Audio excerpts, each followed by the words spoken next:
Hola, ¿cómo están? Mi nombre es Florencia Sana, soy docente de la Cátedra de Contenidos Transversales.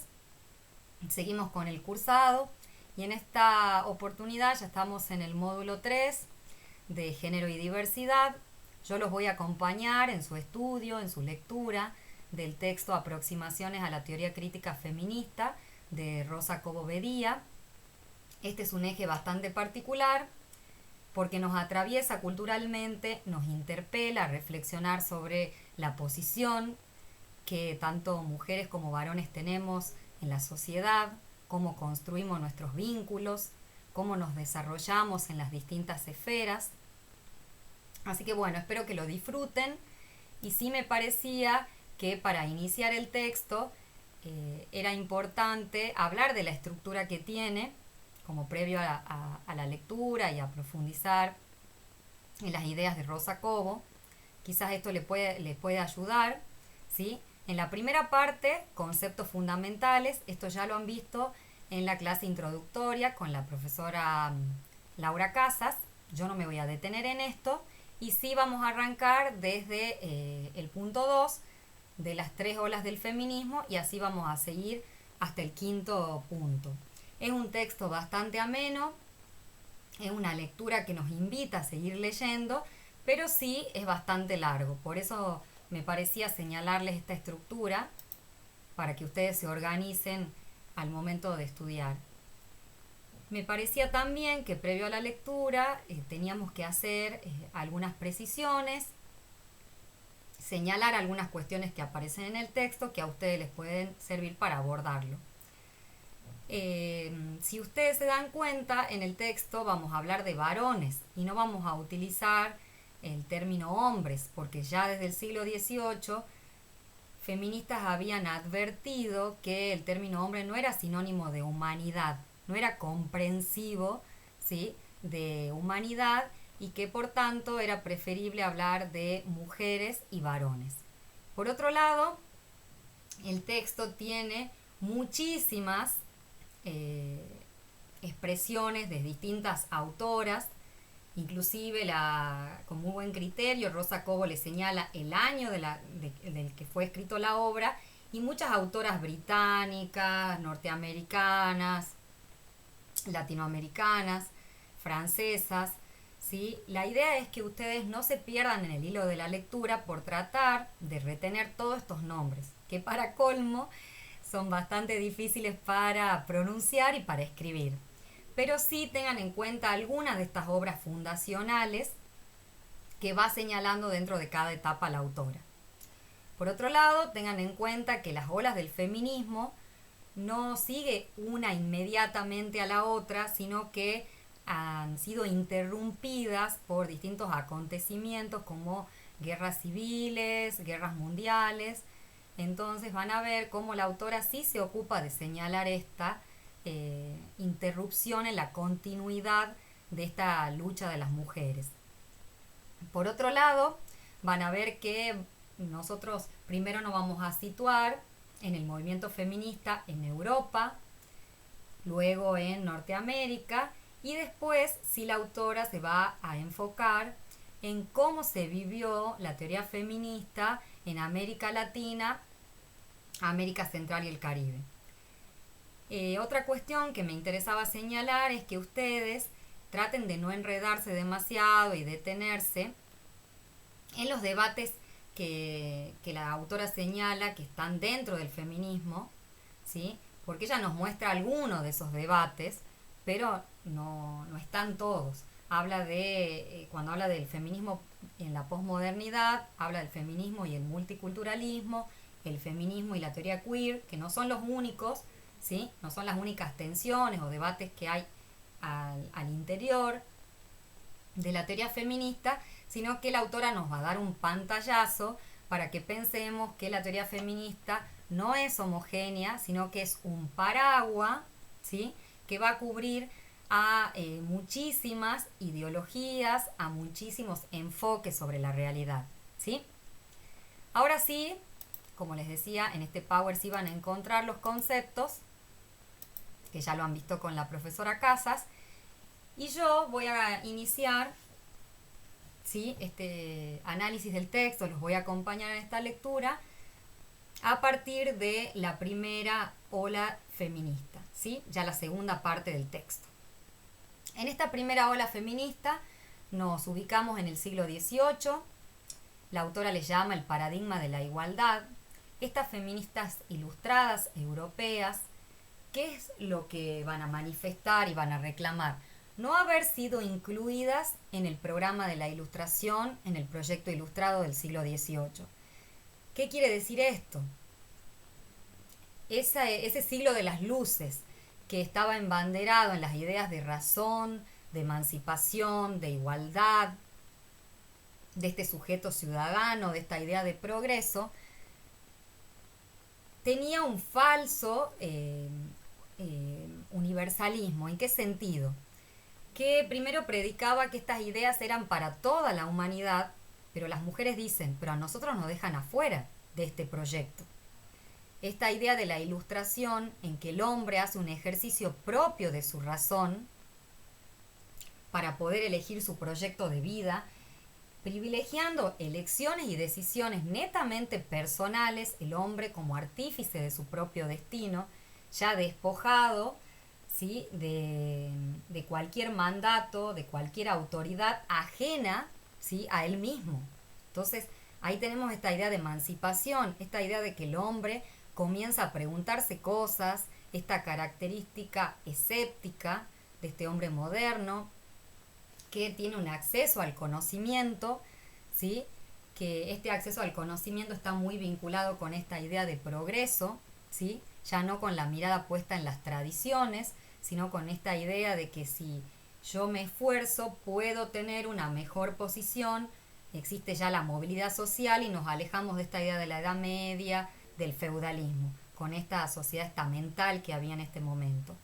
Y comienza también una idea muy interesante junto con la Revolución Francesa de 1789, con la idea de ciudadano.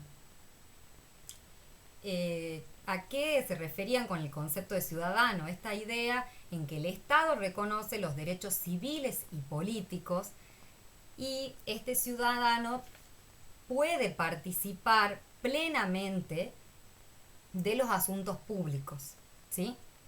Pensemos que esto era lo que la burguesía reclamaba en la Revolución Francesa, de formar parte de estas decisiones públicas. Las mujeres no tenían ni los derechos derivados de sus relaciones personales, no podían opinar sobre la institución del matrimonio, sobre el derecho del trabajo o de poder disfrutar el producido de su trabajo, mucho menos de todo lo que tenía que ver con la salud sexual y reproductiva, no tenían derechos sobre sus hijos, si dejaba a su pareja perdía todo tipo de derechos en relación a sus hijos. ¿Y qué les voy a decir del tema del derecho al voto? ¿Sí? Entonces, por eso van a escuchar ustedes esta expresión de ciudadanas de segunda categoría, porque están excluidas de estos beneficios de la democracia y de la ciudadanía. No forman parte de ese sujeto ciudadano de la Ilustración. Entonces, si bien el feminismo nace con el siglo de las luces, con el siglo de la razón, ¿sí? Despojado de todos esos prejuicios y supersticiones de la Edad Media, de ese oscurantismo, ¿sí? Valcárcel va a decir que el feminismo es el hijo no deseado de la Ilustración. Las feministas ilustradas, embanderadas en el paradigma de la igualdad, van a mostrarnos que hay un test de la Ilustración que nos permite visualizar estas incoherencias del discurso ilustrado, ¿sí?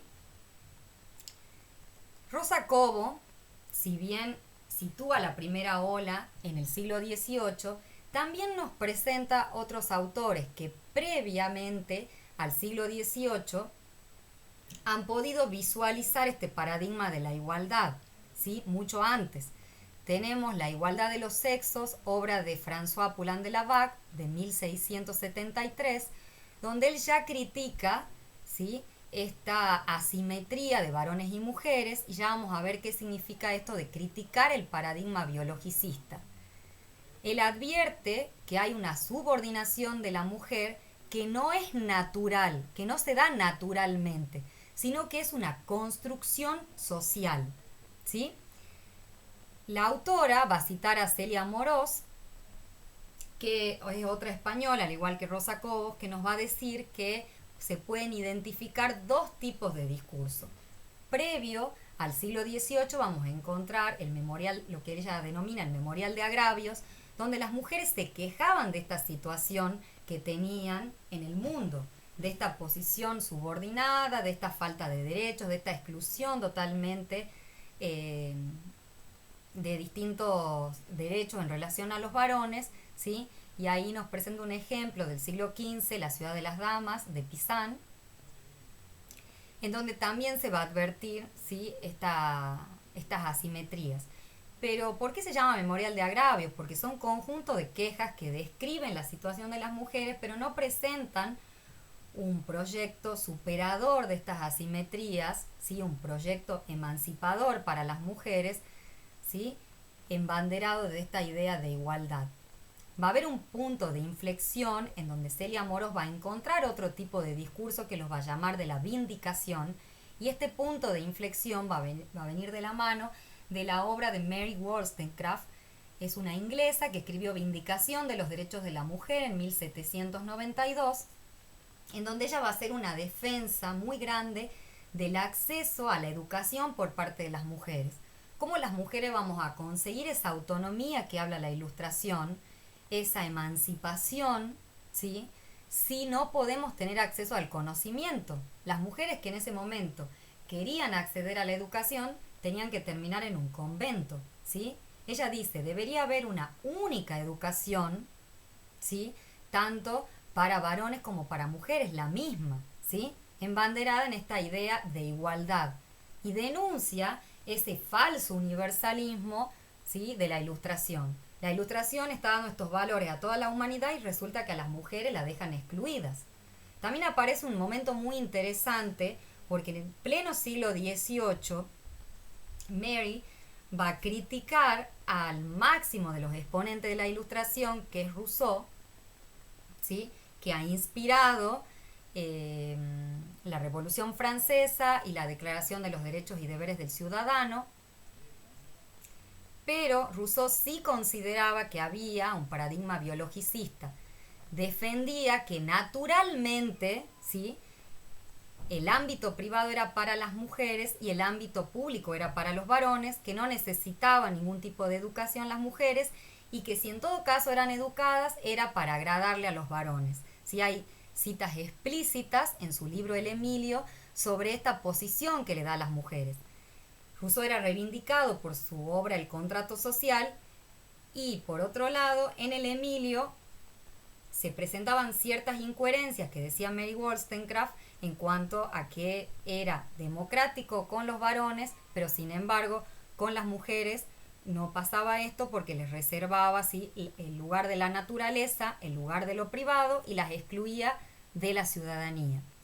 Este paradigma biologicista va a determinar que naturalmente, ¿sí? El lugar de la mujer es en el ámbito privado, y digo naturalmente, ¿sí?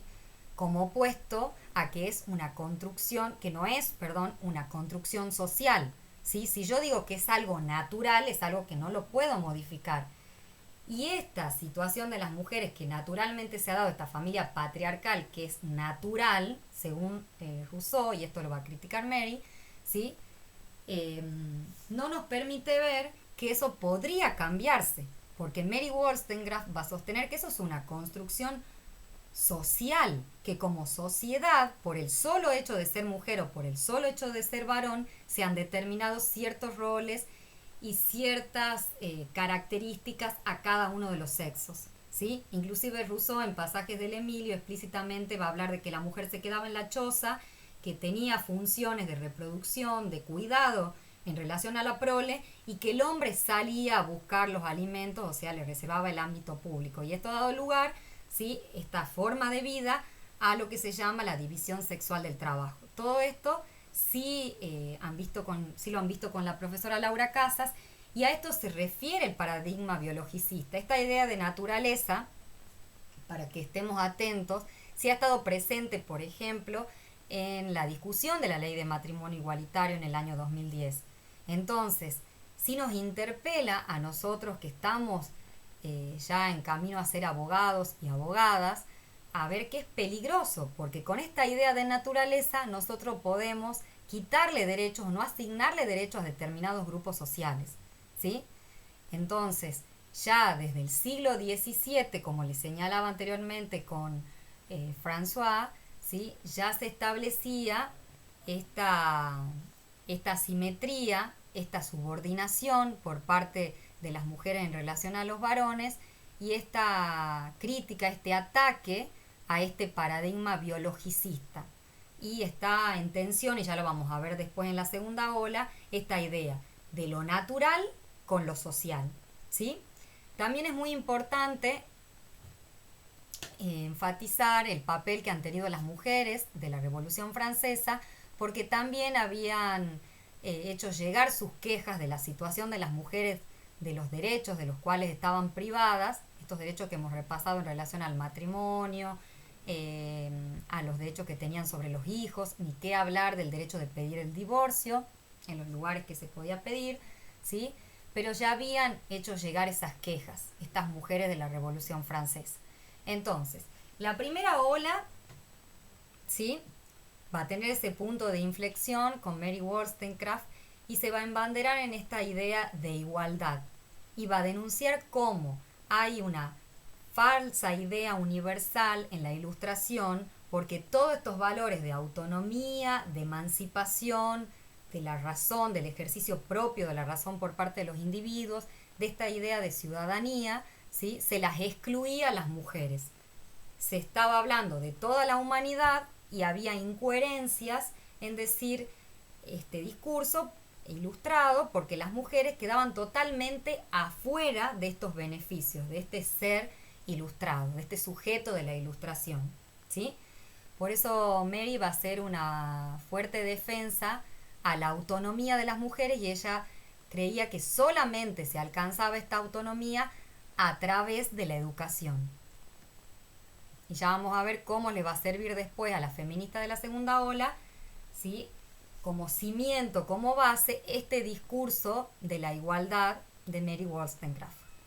Llegamos a la segunda ola, siglo XIX, el famoso movimiento sufragista, que hay infinidad de películas, de documentales, de material para que ustedes revisen estos hechos históricos. Nos vamos a situar en las mujeres de Inglaterra y Estados Unidos. Ya hay un discurso netamente político que sí es heredero de esta ola ilustrada que veíamos anteriormente, y hay un hecho fundacional del feminismo de la segunda ola que se da en un pueblo cercano a Nueva York que se llama Seneca Falls.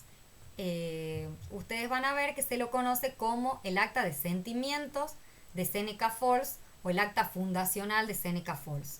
Esto sucede en 1848, es el mismo año en donde se publica el manifiesto comunista, ¿sí? Van a ver cómo el feminismo es mucho anterior, es precedente al marxismo, ¿sí? Este grupo va a exigir derechos para las mujeres, ¿sí? Siguiendo el modelo de la Declaración Norteamericana de Derechos, ¿sí? Se reúnen en Seneca Falls más de 300 varones y mujeres, ¿sí? Y se ponen a discutir sobre esta posición que tenían las mujeres, hacen un documento, elaboran un documento y hay una serie de proclamaciones. Tenía que ver con las reformas en las leyes de matrimonio, de divorcio, el derecho sobre los hijos, el derecho de propiedad, el acceso a la educación, al trabajo, a poder hablar en público y el derecho al voto. Dentro de este grupo sí había quienes tenían una postura más moderada, que primero alcancen estos derechos civiles y después que comience esta lucha y la conquista por el derecho al voto. Sin embargo, existe la proclamación del derecho al voto y mientras todas las demás propuestas son votadas de forma unánime, el derecho al voto sí es el único que no es unánime porque había quienes consideraban, ¿sí?, que todavía no estábamos en condiciones las mujeres para pedirlo. Que primero la estrategia era conseguir estos derechos civiles. ¿Por qué se da en Estados Unidos, en Norteamérica, esta segunda ola? ¿Por qué no en otro país? Las mujeres de Estados Unidos se habían plegado como estrategia política a un movimiento de la época de reforma religiosa, que era un movimiento ético que proclamaba la igualdad para toda la humanidad, y también se unen al movimiento abolicionista, que quería culminar con la esclavitud en Estados Unidos y alcanzar el derecho al voto de los negros, que finalmente a fines del siglo XIX logran conquistarlo, ¿sí? Y después las mujeres se sienten traicionadas porque una vez que conquistan el voto ya se separan y no la acompañan en la lucha para la conquista del voto femenino. Entonces, esta posibilidad de militar, ¿sí?, en estos dos movimientos hace que las mujeres comiencen a tener ciertas habilidades y destrezas que era impensado en otros lugares del mundo. ¿Sí? Pueden hablar en público, pueden defender argumentos, son capaces de redactar panfletos. Entonces dejan ese ámbito de lo privado y comienzan a inmiscuirse en los temas políticos, en los temas públicos, ¿sí? Comienzan las primeras protestas que hasta el día de hoy se las replica. Son protestas mayormente pacíficas, se encadenan, por ejemplo las británicas que se encadenan en las verjas del palacio gubernamental del primer ministro, también irrumpen en actos deportivos como en campo de golf, de polo, irrumpen en mitines políticos, se paran en la calle a gritar a viva voz sus argumentos para el derecho al voto y describiendo toda la situación de las mujeres. Las que son privadas de la libertad por hacer este tipo de protestas en la cárcel hacen huelga de hambre, que son muy famosas y ustedes la van a poder ver en las películas. Y siguiendo en esta segunda ola, ¿sí?, vamos a ver cómo también se ve interrumpido este movimiento en 1914 por la Primera Guerra Mundial. Y sin embargo, ¿sí?, en la primera mitad del siglo XX ya vamos a ver cómo comienza a conquistarse en distintos países este derecho al voto por parte de las mujeres, y el derecho al voto les abre las puertas para ser ciudadanas. Esto que las feministas ilustradas reclamaban, decir estamos excluidas, ¿sí?, de la ciudadanía, somos ciudadanas de segunda categoría. Aquí el derecho al voto les da la posibilidad de acceder a esa ciudadanía que se les había negado, ¿sí? Comienzan a ser un sujeto de la modernidad, ¿sí?, con estas características que señalaba la ilustración. Estados Unidos finalmente conquista el voto femenino, lo aprueba en 1920.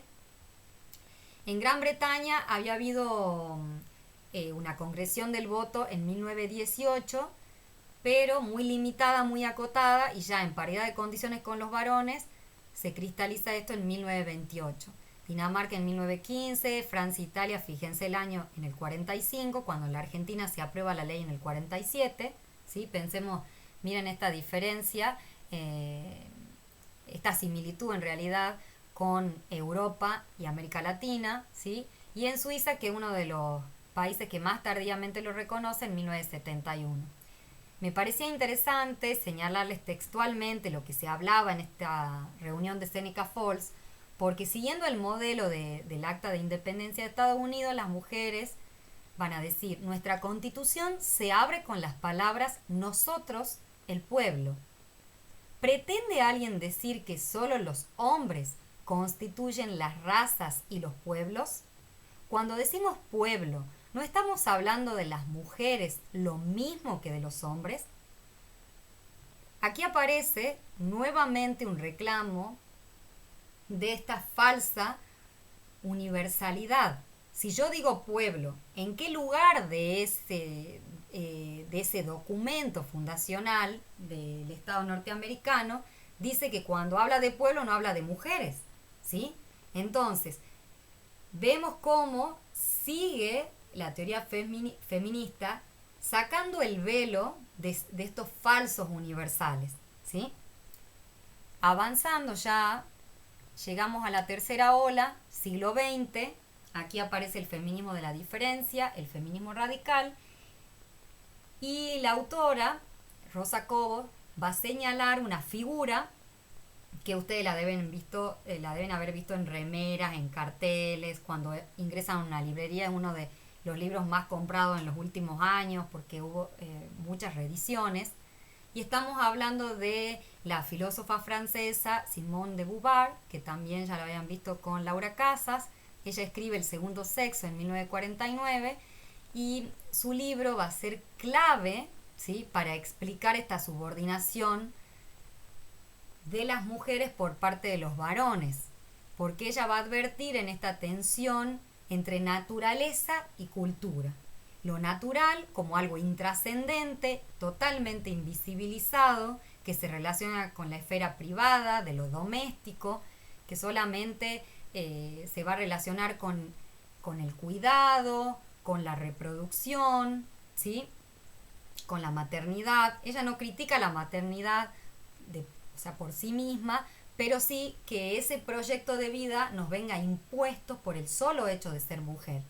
Y el ámbito de lo público, ¿sí?, de la cultura, de lo socialmente construido, reservado al varón, quien se va a encargar de trascender en la historia, ¿sí?, que va a formar parte de las discusiones en el ámbito público y que va a terminar diseñando ese mundo, ¿sí?, que va a ser para las mujeres, ¿sí?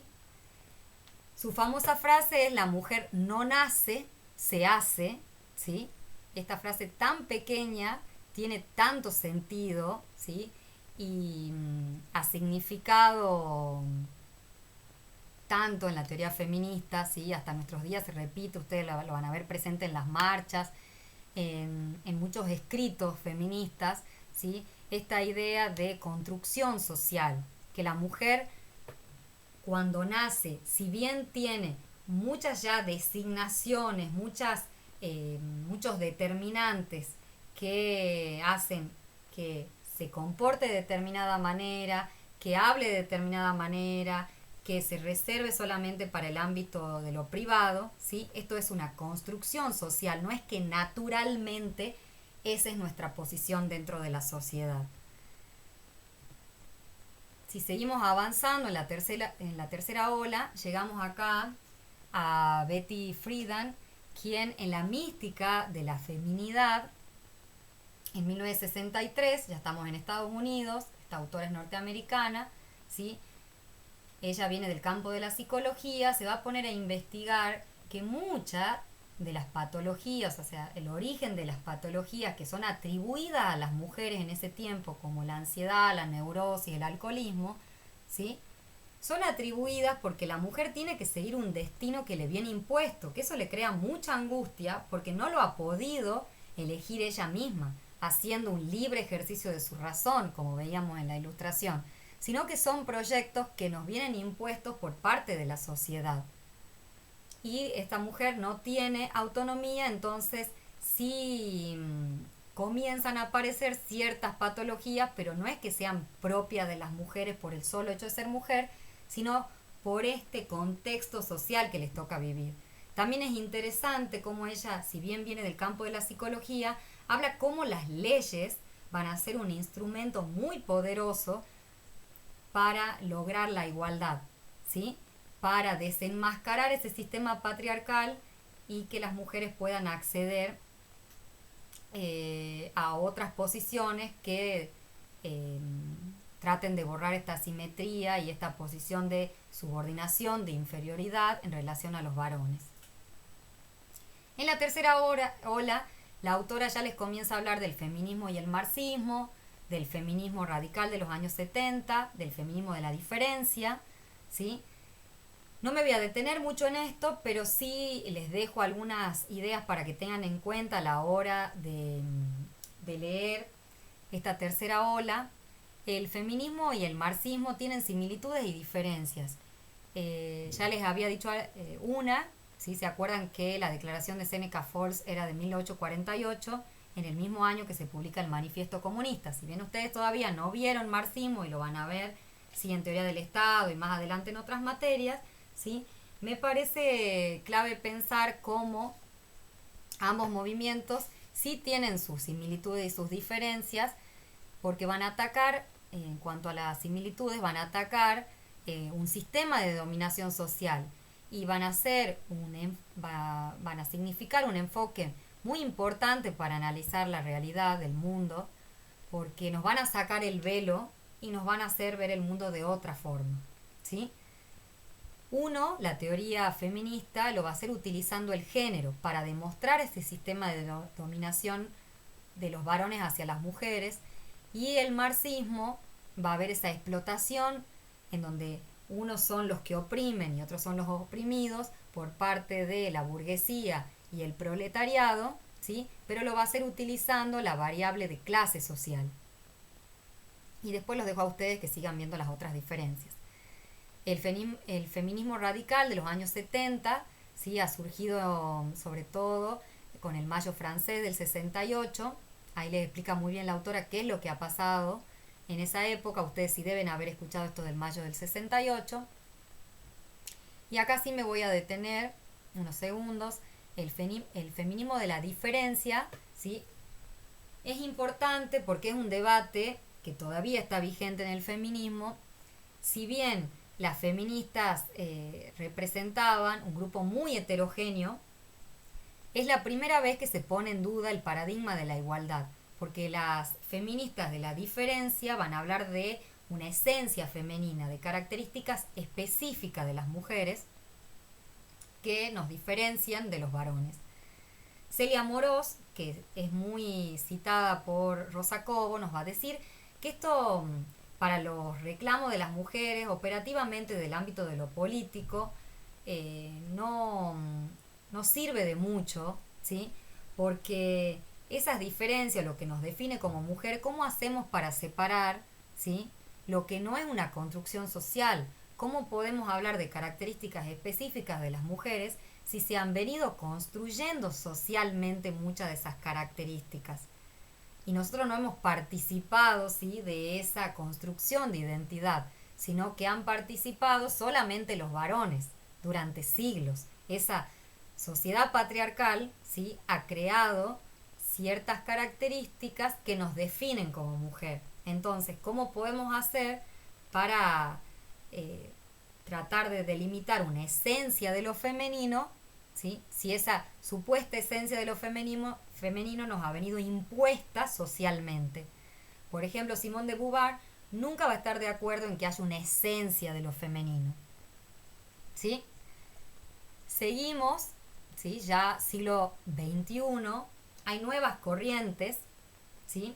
Esto ya supera las tres olas, y la autora nos va a señalar esto que les decía al principio, que son dos ejemplos, que no quiere decir que sean los únicos binomios posibles entre feminismo, multiculturalismo, feminismo, teoría queer, porque hoy hay feminismo y anarquismo, feminismo y todos los grupos de los colectivos de mujeres con discapacidad, las mujeres adultas mayores, ¿sí?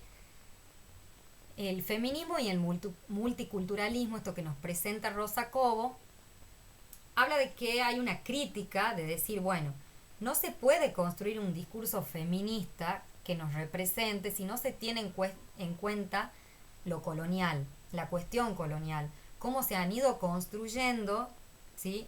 Geográficamente y por el impacto del colonialismo, ¿sí? Estas opresiones específicas que tienen que ver con la raza, con la etnia, con la cultura, con la orientación sexual, ¿sí? Siempre tomando los derechos humanos como un punto de partida, ¿sí? ¿Se acuerdan cuando ustedes veían la característica de universalidad de los derechos humanos? Entonces, no se puede abordar el tema del feminismo si no se tiene en cuenta estos aspectos de estas mujeres que han tenido distintos procesos de colonialización.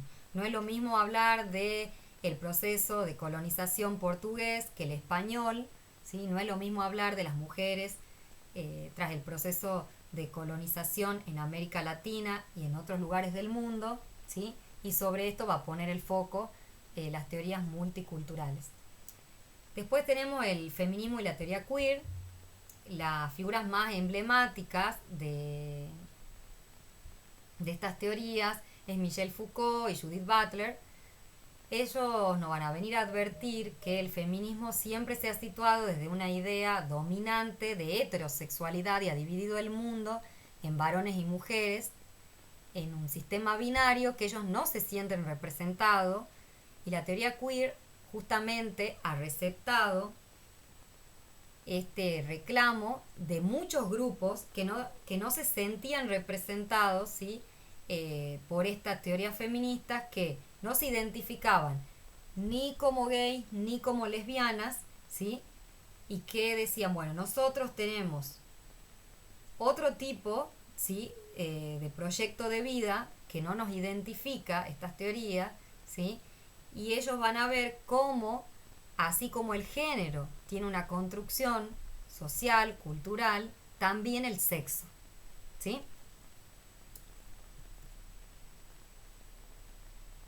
Ahora sí, vamos a abandonar por un momento Europa y Estados Unidos y nos situamos en América Latina, Centroamérica y el Caribe.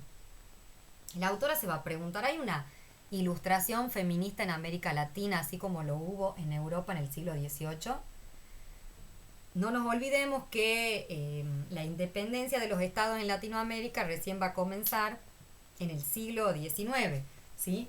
En nuestro país en 1816, y así vamos a encontrar en el siglo XIX distintos movimientos independentistas. En Venezuela, Francisco de Miranda sí escribe una obra y sí hay antecedentes donde él reclama en este proceso de independencia porque las mujeres no forman parte en las discusiones de algunas leyes que tratan sobre la vida de ellas, que las afectan, ¿sí? Entonces sí encontramos, ¿sí? Un hombre ilustrado, un varón ilustrado, que va a reclamar cómo las mujeres están excluidas de este proyecto político que se había pensado para cada uno de los países. En el siglo XX, ¿sí? En casi todos los países ya de América Latina se había alcanzado el derecho al voto, y vamos a ver las experiencias de El Salvador, de México, de Argentina, de Chile. Los invito a que la repasen, y en la clase que sigue sí van a ver sobre todo la parte de Argentina con la profesora Catalina, y van a ver cómo se ha ido conquistando el derecho al voto en Argentina y así otros derechos que tienen que ver con el ámbito de lo político. Hay una comparación que hace la autora muy interesante de la lucha de Latinoamérica y la lucha de Estados Unidos y Europa, de estas mujeres de Estados Unidos y de Europa. Y también de mostrarnos las diferencias, como nosotros recién en el siglo XIX estábamos alcanzando la independencia, ¿sí? Estábamos declarando la independencia en distintos países de Latinoamérica, y cómo Estados Unidos ya nos llevaba muchísimas diferencias con esto, y ni qué decir Europa. También nos hace ver que no hay un movimiento que sea homogéneo en el feminismo, que es diferente la realidad de las mujeres de Latinoamérica a las europeas o norteamericanas, y da 9 argumentos para demostrar estas diferencias, cómo nosotros hemos atravesado distintos contextos desde lo cultural, social, político, inclusive con distintos procesos de colonialización que han ido formando otro tipo de movimientos que, si bien son herederos de la ilustración, porque muchas de las mujeres que acá han traído las ideas del feminismo han aprendido con esas autoras que nosotros hemos visto en las distintas olas, ¿sí? Me gustaría que aunque sea 2 o 3 de esos argumentos ustedes los puedan explicar y poder reproducir y fundamentar.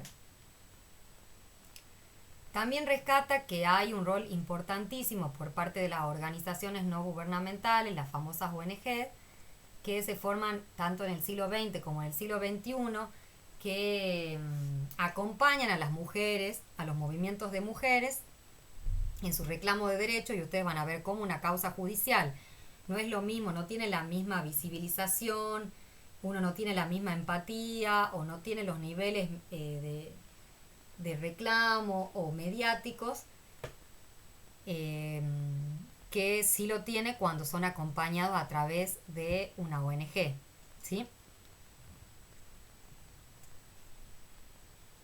Y así llegamos a las reflexiones finales de Rosa Cobo, y esto sí me parece muy interesante porque ella vincula esta conquista de derecho por parte de las mujeres con el proceso democratizador en los términos de lo que habla Bobbio. ¿Se acuerdan que habíamos visto a Norberto Bobbio en una definición mínima de democracia? Como él hablaba que a lo largo de la historia nos acercábamos más a ese ideal de democracia porque había una ampliación, ¿sí? Del derecho al voto, por ejemplo, y había un proceso democratizador, ¿sí? Como las mujeres nos han demostrado que esa realidad, ¿sí? Que ese cuentito que nos han contado de la ilustración o todos esos derechos que aparentemente eran para toda la humanidad, como a ellas se las excluía de ese tipo de derechos. Y han hecho que las sociedades puedan ser más democráticas, ¿sí? Que haya mayor niveles de igualdad. También la autora va a repasar algunos de los nuevos desafíos del movimiento de mujeres. Habla de que hay que superar estos debates intrafeministas porque tenemos una gran responsabilidad, ¿sí? En tratar de llevar a todo el resto del mundo esta idea de igualdad de varones y mujeres para comenzar a borrar este sistema patriarcal, y también habla de denunciar, de visibilizar estas trampas del sistema patriarcal. Entonces, en eso sí todas las mujeres tenemos una gran responsabilidad. A mí me gustaría cerrar para seguir profundizando y más ahora aprovechando que quizás puedan tener más tiempo porque están en sus casas, ¿sí? Acá les dejo algunas películas que van a hacer un recorrido histórico, y siempre en el cine es mucho más fácil aprender, que tienen que ver con las mujeres que han querido estudiar una carrera de derecho. Por ejemplo, la primera película, La sufragista, para que se pueda entender bien la segunda ola, esa está en Netflix. También desde el ámbito del cine, la película que sigue, desde el ámbito de la literatura, desde el ámbito de la pintura, ¿sí? Cómo las mujeres han ido abriendo caminos en relación a estos temas. Y me parecía muy interesante traerles este documental excelente que ha sido reproducido por la TV pública, que lo van a encontrar en YouTube, Sufragistas, pionera de las luchas feministas, que les va a servir para la clase que sigue porque ya no vamos a focalizar en Argentina, ¿sí? Bueno, espero que les haya servido y los voy a seguir acompañando en los foros.